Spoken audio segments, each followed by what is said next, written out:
প্রত্যেক প্রাণীকে মৃত্যুর স্বাদ গ্রহণ করতে হবে। পৃথিবীতে কেউ চিরস্থায়ী থাকার জন্য আসে নাই, আর থাকতেও পারবে না।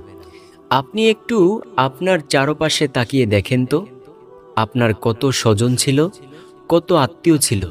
আপনার দাদা গেল কই, আপনার দাদি গেল কই, আপনার নানা গেল কই, আপনার নানু গেল কই, আপনার সেই আত্মীয় স্বজনরা কোথায় হারিয়ে গেল। প্রিয় দর্শক, এমনইভাবে কালের আবর্তনে আমরাও একদিন হারিয়ে যাব। আমাদের খোঁজ খবরও কেউ রাখবে না প্রিয় দর্শক। তাই এই ক্ষণস্থায়ী জিন্দেগিতে আমরা আমল করে যেতে চাই। নবীজি সাল্লাল্লাহু আলাইহি ওয়াসাল্লাম এমন কিছু ইস্তেগফারের কথা বলেছেন, যেই ইস্তেগফারগুলো যদি আজ বৃহস্পতিবার দিবাগত রাতে পাঠ করতে পারি, আল্লাহ জীবনের সমস্ত গুনাহগুলোকে ক্ষমা করে দিবেন ইনশাআল্লাহ। প্রিয় দর্শক, নবীজি সাল্লাল্লাহু আলাইহি ওয়াসাল্লাম বলেন, আদ-দুনিয়া মাজরাতুল আখিরা, দুনিয়া হলো আখিরাতের শস্যক্ষেত্র। দুনিয়ায় তুমি যেমন বীজ বপন করবা, আখিরাতে তেমন ফল পাইবা। দুনিয়াতে যদি ভালো আমলের বীজ বপন করো, আখিরাতের জিন্দেগিতে ভালো ফসলই পাইবা। যেমনই ভাবে দুনিয়াতে একজন মানুষ যদি তার এই জমির মধ্যে সে ভালো বীজ বপন করে, তাহলে সে ভালো ফসলের আশা করতে পারে। ঠিক তেমনই ভাবে দুনিয়ায় যদি মানুষ ভালো আমল করে, তাহলে পরকালে সে জান্নাতের আশা করতে পারে। তাই প্রিয় দর্শক, আজ বৃহস্পতিবার দিবাগত রাতে এই ইস্তেগফারগুলো অবশ্যই বেশি বেশি পরিমাণে পাঠ করব ইনশাআল্লাহ। তো চলুন একে একে প্রত্যেকটি ইস্তেগফারের সাথে আপনাদেরকে পরিচয় করিয়ে দেই। এক নাম্বার যেই ইস্তেগফারের কথা বলবো, সেই ইস্তেগফারটি হলো আল্লাহুম্মাগফিরলি ওয়ারহামনি ওয়াহদিনি ওয়াফিনি ওয়ারজুকনি হামদান কাসীরান তয়্যিবান মুবারাকান ফীহি। প্রিয় দর্শক, নবীজি সাল্লাল্লাহু আলাইহি ওয়াসাল্লাম বলেন, যে ব্যক্তি বেশি বেশি পরিমাণে ইস্তেগফারের আমল করে, আল্লাহ তার সব বিপদ আপদ বালা মুসিবত দূর করে দেন। প্রিয় দর্শক, আমরা দৈনন্দিন জীবনে কত রকমের বিপদে পড়ে থাকি। আমরা যদি সেই বিপদ থেকে বেঁচে ফিরতে চাই, তাহলে বেশি বেশি পরিমাণে ইস্তেগফারের আমল করব ইনশাআল্লাহ। দ্বিতীয় নাম্বার যেই ইস্তেগফারের কথা বলবো, সেই ইস্তেগফারটি নবী ইউনুস আলাইহিস সালাম পাঠ করেছিলেন। নবী ইউনুস আলাইহিস সালাম মাছের পেটে দীর্ঘ 40 দিন পর্যন্ত ছিলেন। তখন তিনি সেইখানে থেকে বেশি বেশি পরিমাণে বলেছিলেন, লা ইলাহা ইল্লা আনতা সুবহানাকা ইন্নী কুনতু মিনাজ জালিমিন। দয়াময় রব্বুল আলামিনের কাছে এই ইস্তেগফার সম্পর্কিত দোয়াটা এতটাই পছন্দ হয়েছে যে এই দোয়া বলার সাথে সাথেই আল্লাহ তাকে মাছের পেট থেকে বের হওয়ার ব্যবস্থা করে দিয়েছেন। সুবহানাল্লাহ, আল্লাহু আকবার। তিনি যদি এই দোয়া না পাঠ করতেন, তাহলে তিনি সেই মাছের পেটে থেকেই মৃত্যুবরণ করতেন। তাই প্রিয় দর্শক, নবী ইউনুস আলাইহিস সালাম বিপদের সময় তিনি এই দোয়া ইউনুস পড়েছেন। তাই আমরাও যখন কোনো বিপদ আপদের সম্মুখীন হব, এই দোয়া ইউনুস পড়লে আল্লাহ আমাদেরকে সেই বিপদ থেকে বেঁচে ফেরার মতো রাস্তা তৈরি করে দেবেন ইনশাআল্লাহ। আল্লাহ যদি বাঁচিয়ে দেয়, দুনিয়াতে কোনো কিছু আমাদেরকে আটকিয়ে রাখতে পারবে না। যেমনইভাবে আমরা হাদিসের ঘটনা পাই এবং আল্লাহ তাআলা কুরআনুল কারীমের মধ্যেই বলে দিয়েছেন, নবী ইউসুফ আলাইহিস সালামকে যখন জুলাইখা দরজা বন্ধ করে তার সাথে অপকর্ম করার জন্য তাকে প্রস্তাব দিল, তখন নবী ইউসুফ আলাইহিস সালাম শুধু একটা কথাই জুলাইখাকে বলেছিল, ও জুলাইখা, তুমি যেই দরজা বন্ধ করে রেখেছ, শোনো, এই দরজা বন্ধ করার দায়িত্ব ছিল তোমার, আর দরজা খোলার দায়িত্ব হলো আমার মহান মালিকের। এই বলে নবী ইউসুফ আলাইহিস সালাম এমন একটা দৌড় দিলেন, সাথে সাথে সবগুলো দরজা টাস টাস করে খুলে গেল। নবী ইউসুফ আলাইহিস সালাম পূত পবিত্র অবস্থায় তিনি সেইখান থেকে বের হয়ে গেলেন। প্রিয় দর্শক, যারা আল্লাহর উপর ভরসা করে আল্লাহই তাদের জন্য যথেষ্ট। সুবহানাল্লাহ, আল্লাহু আকবার। তাই তো নবীজি সাল্লাল্লাহু আলাইহি ওয়াসাল্লাম বলেন, ওমাইয়া তাওয়াক্কালাল্লাহ ফাহুয়া হাসবু। যে ব্যক্তি আল্লাহ তাআলার উপর ভরসা করে তার জন্য আল্লাহ তাআলাই যথেষ্ট। সুবহানাল্লাহ। তৃতীয় নাম্বার যেই ইস্তিগফারের কথা বলবো সেই ইস্তিগফারটি অনেক দামি ইস্তিগফার। নবীজি সাল্লাল্লাহু আলাইহি ওয়াসাল্লামের প্রিয় সাহাবে কেরামগণ বলেন, নবী যখন প্রত্যেক ফরজ নামাজের পর সালাম ফিরাইতেন তিনি 3 বার বলতেন, আস্তাগফিরুল্লাহ, আস্তাগফিরুল্লাহ, আস্তাগফিরুল্লাহ। প্রিয় দর্শক, আমরাও যখন প্রত্যেক ফরজ নামাজের পর সালাম ফিরাইব 3 বার বলবো, আস্তাগফিরুল্লাহ, আস্তাগফিরুল্লাহ, আস্তাগফিরুল্লাহ। এতে নবীজি সাল্লাল্লাহু আলাইহি ওয়াসাল্লামকে অনুকরণ করা হয়ে যাবে ইনশাআল্লাহ। নবীজি সাল্লাল্লাহু আলাইহি ওয়াসাল্লাম হাদিসের মধ্যে বলেন, যে ব্যক্তি আমার একটা সুন্নতকে মৃত্যু পর্যন্ত আঁকড়িয়ে ধরবে, যে আমার একটা সুন্নতকে মানবে, আল্লাহ তাকে এমন সওয়াব দিবেন যে যুদ্ধের ময়দানে শহীদ হওয়া 100 শহীদের সমান সওয়াব আল্লাহ তাকে দান করবেন। সুবহানাল্লাহ। প্রিয় দর্শক, প্রত্যেক ফরজ নামাজের পর 3 বার আস্তাগফিরুল্লাহ বলা নবীজি সাল্লাল্লাহু আলাইহি ওয়াসাল্লামের একটি সুন্নতি আমল। যদি আপনি এই আমলটি করতে পারেন, নবীজির একটি সুন্নতকে অনুসরণ করা হবে।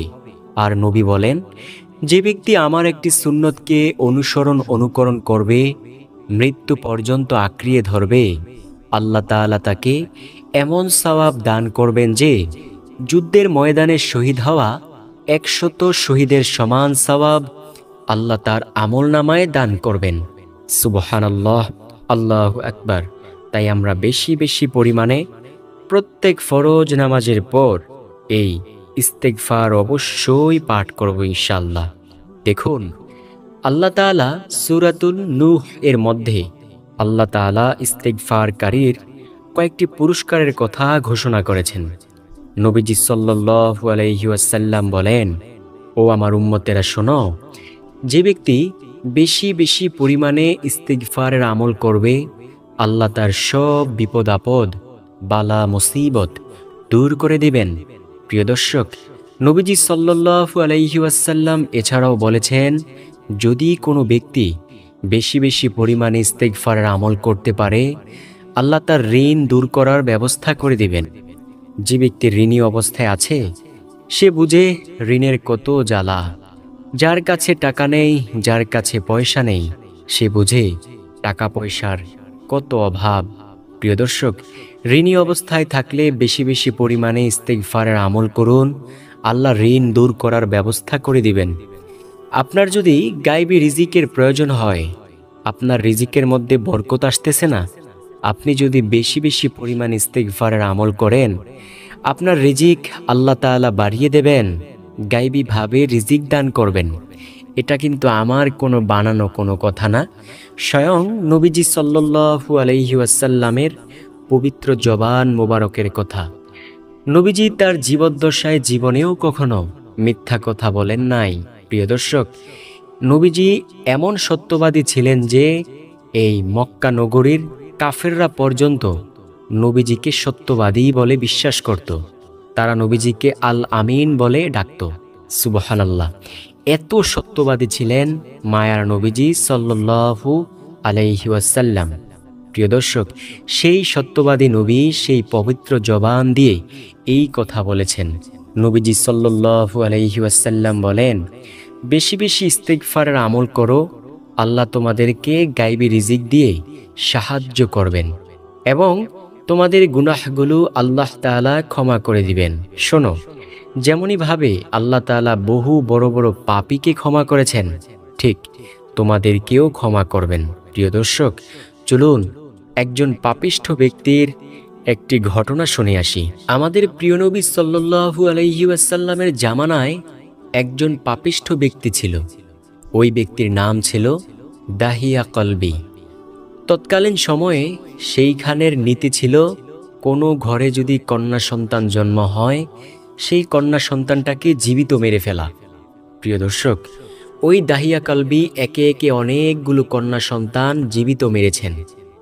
তার স্ত্রী একটি ছেলের আশায় বারবার তিনি গর্ভধারণ করেছেন।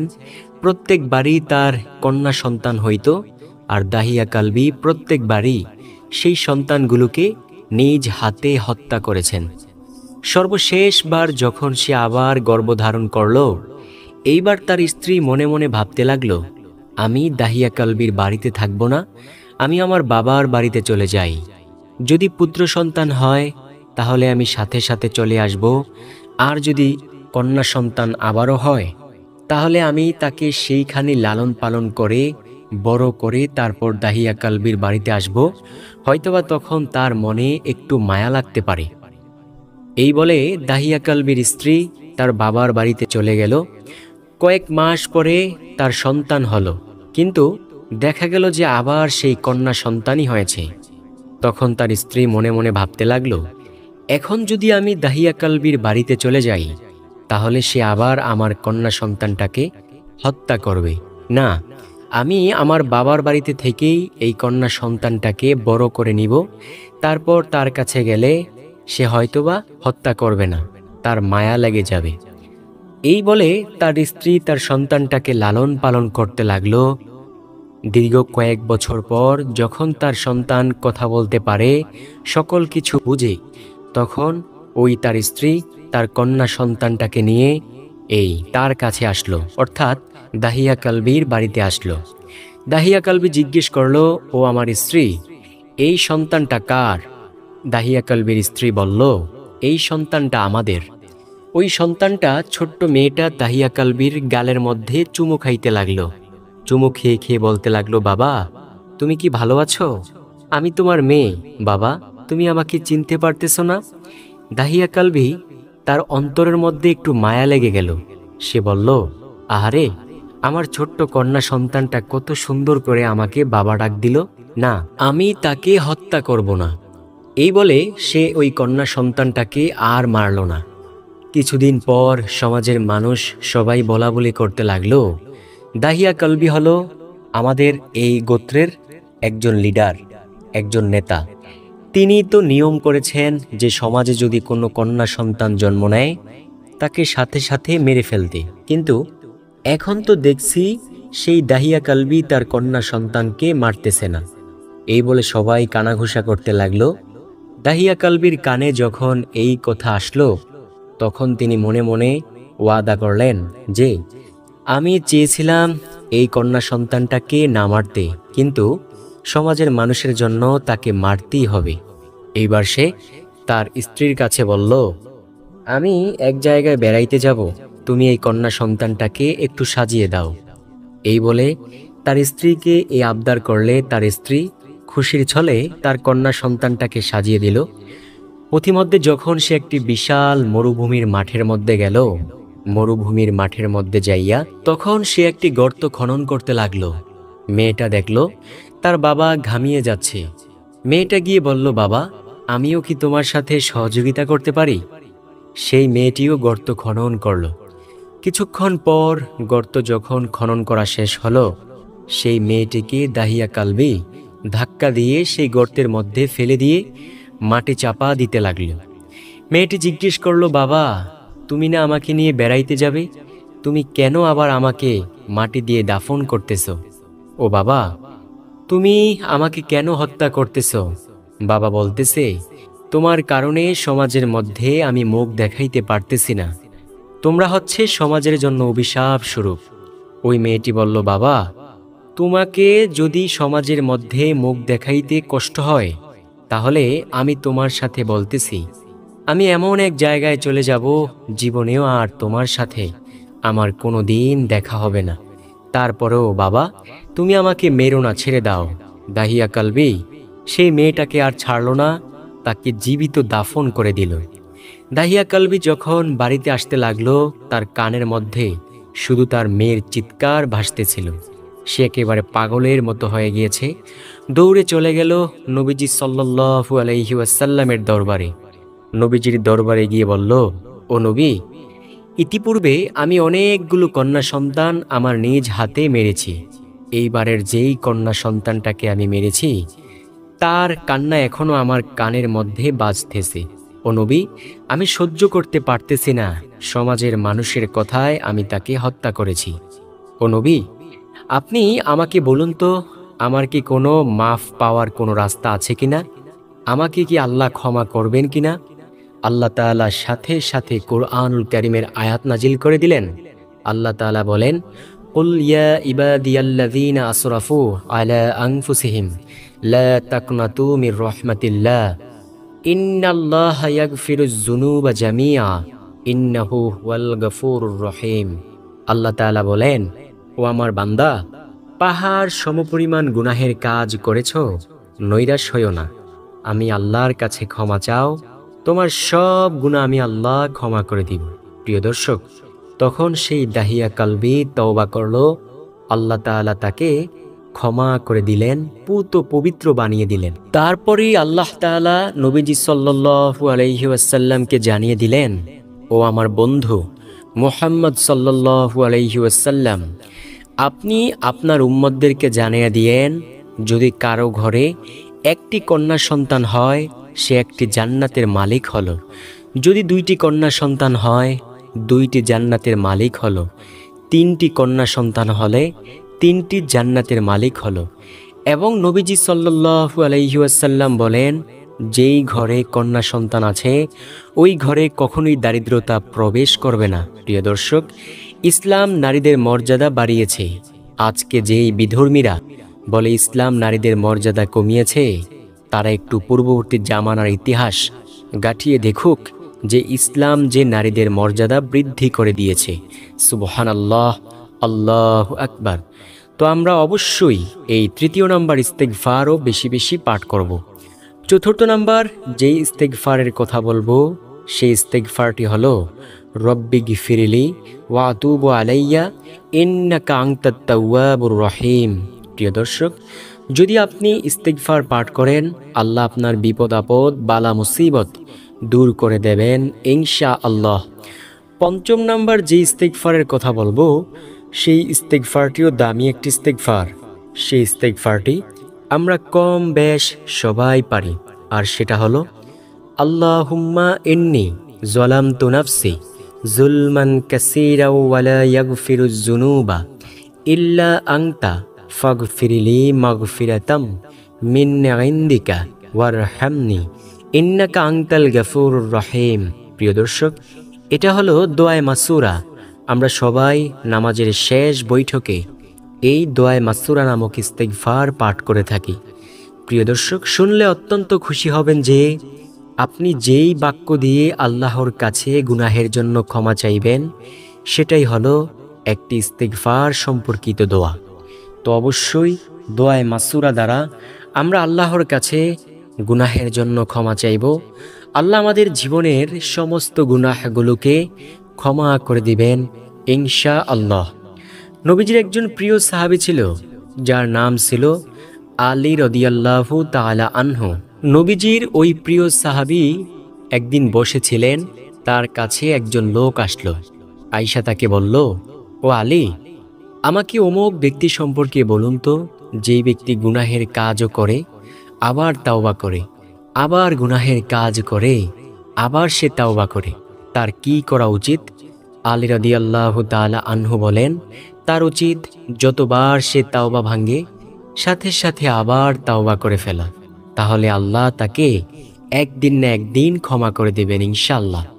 সর্বশেষ নাম্বার ইস্তেগফার হলো বেশি বেশি পরিমাণে আমরা বলবো রব্বানা যালামনা আনফুসানা ওয়া ইল্লাম তাগফির লানা ওয়া তারহামনা লানাকুনান্না মিনাল খাসিরিন। প্রিয় দর্শক, আসুন এই 6টি ইস্তেগফার পাঠ করে আল্লাহর কাছে গুনাহের জন্য ক্ষমা চাই। আল্লাহ জীবনের সব গুনাহগুলো ক্ষমা করে দিবেন। ভালো লাগলে ভিডিওটি যারা আপনাদের প্রিয়জন আছে তাদের কাছে অবশ্যই শেয়ার করতে ভুলবেন না। ভালো থাকুন, সুস্থ থাকুন। আসসালামু আলাইকুম ওয়া রাহমাতুল্লাহি ওয়া বারাকাতুহু।